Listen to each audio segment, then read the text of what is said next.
হিন্দুদের ওপর যে নিপীড়ন অত্যাচার, মন্দির ভাঙচুর, আমাদের মা বোনদের ওপর যে হামলা, তারই প্রতিবাদে আজকে আমরা শান্তি বৃক্ষ লালমিহাটে করতেছিলাম। আমাদের বৃক্ষটা মিশন মোড় হয়ে গোসলা সোসাইটিতে আমাদের অবস্থান করতো। ওখানে আমাদের নেতৃবৃন্দরা এসেছিল, আমরা তাদের কথা শুনতাম।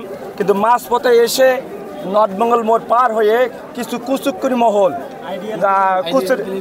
আইডিয়াল ক্লিনিকের উপর থেকে ঢিল ছড়ে আমাদের মা বোনদেরকে আক্রান্ত করে মাথা ফেটে দিচ্ছে। আমরা শান্তিপূর্ণভাবে মিছিল আসতেছি। আমার সামনের মিছিলের পিছনে আমাদের সামনের মিছিলে ওখান থেকে হঠাৎ করে ঢিল ছেড়ছে। ঢিলের পরে আমাদের ছেলের মাথা ফাটিছে। আমরা পরে এখানে দাঁড়াইছি, সবাই দাঁড়ায় ওনার কাছে বলছি কে ঢিল বেছে, ওনাকে দেন, আমরা সেনাবাহিনীর হাতে দেবো। কিন্তু ওরা আরও বিতর্ক করে আমাদেরকে উত্তেজিত করছে। উত্তেজিত করে সেনাবাহিনী আসছে, এখন দমাইছে, এখন কথা বলতেছে। ওখানে আমাদের ছোটো ছেলে গেছে, ওনাকে পিটাইছে।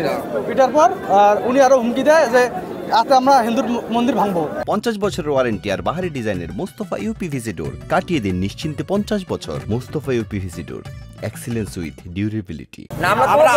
আমরা কোনো দল করি না, ঠিক আছে? যে সরকার আসুক না কেন দেশের, ঠিক আছে, পরিস্থিতির জন্য সব স্বাভাবিক থাকে।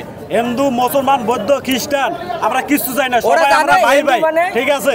কিসের ইন্ডিয়া যাব, কিসের ভারতে পাঠিয়ে দেবে?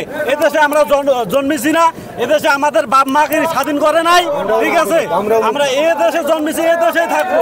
5ই আগস্ট আমাদের গণসমাবেশ ছাত্র যুব সমাজ করেছে এবং সরকার, শেখ হাসিনা সরকার যে পদত্যাগ করেছে তার এদিকে আমাদের হিন্দুদের ওপর নির্যাতন, সংখ্যালঘুদের ওপর নির্যাতন, অত্যাচার, মন্দির ভাঙচুর, আমাদের ব্যবসা প্রতিষ্ঠানে হামলা এবং বিভিন্ন ধরনের হুমকি এবং আমাদের ছেলের গালিগালাজ করতেছে। আমরা এদের সুষ্ঠু বিচার চাই। আমরা কি কইছি আপনারা পাহারা দেন? আমরা কি বাঙালি না? আমরা কি হিন্দু না? আমরা কি এই বাংলাদেশের তো নাগরিক নাকি? আমাদের আজকে পাহারা দেওয়া লাগবে কেন? এইটা আমাদের জবাব। থানার গুকুন্ডা ইউনিয়নের একজন বাসিন্দা, আমি হিন্দু। গত 5ই আগস্ট আমার বাড়িতে হামলা হয় রাত 11টার সময়। আমার বাড়িতে আমার শেডে গরু ছিল, 2টা গাভী ছিল, সে কনসেপ্ট ছিল, সে গাভী 2টা নিয়ে যায়। আমার বাড়িতে এরকম লুটপাট হলো কেন, এটার আমি কর্তৃপক্ষের কাছে বিচার চাই। আমার একটা অনুরোধ যে আপনাদের মধ্য থেকে তরুণ এবং প্রবীণ মিলে 20 জন বা 25 জনের একটা কমিটি করে দেন। তাদের সাথে আমরা এখনই কথা বলি, সমস্যাগুলো শুনি, আপনাদের দাবিগুলো শুনি। যেই দাবিগুলো আমরা এখানে সমাধান করার মতো জেলা প্রশাসন থেকে সেগুলো এখানে সমাধান করে দিব। আর যেই দাবিগুলো আপনাদের জাতীয়, যেমন সংসদীয় আসন চাওয়া, আলাদা একটা সুরক্ষা আইন চাওয়া, একটা মন্ত্রণালয় চাওয়া, আমি মনে করি আপনারা যে দাবিগুলো উত্থাপন করেছেন বা লিপিবদ্ধ করেছেন এই কোনোটাই কিন্তু অযৌক্তিক না, অবশ্যই যৌক্তিক, আপনাদের জন্য দরকার এবং আমাদের এই সমাজের কল্যাণ কামিতার জন্য আবশ্যক। তো এখন এই কথাগুলোতে একটা দুটা করে আমি জিজ্ঞেস করলে বলতে পারতেছেন না, আমি নোট নিতে পারছি না।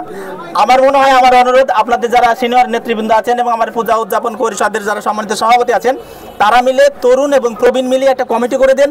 আমরা আজকে বিকেলে 4টা বা 5টার সময় আমাদের অফিসে বসি, আপনাদের কথা শুনি। আমি এতটুকু আপনাদের আশ্বাস দিতে পারি যে কোনো বড় সমস্যা হলে আজকে যেটা হয়েছে সকল সমস্যার সমাধান সম্ভব, বাট শর্তে একটা আলোচনা।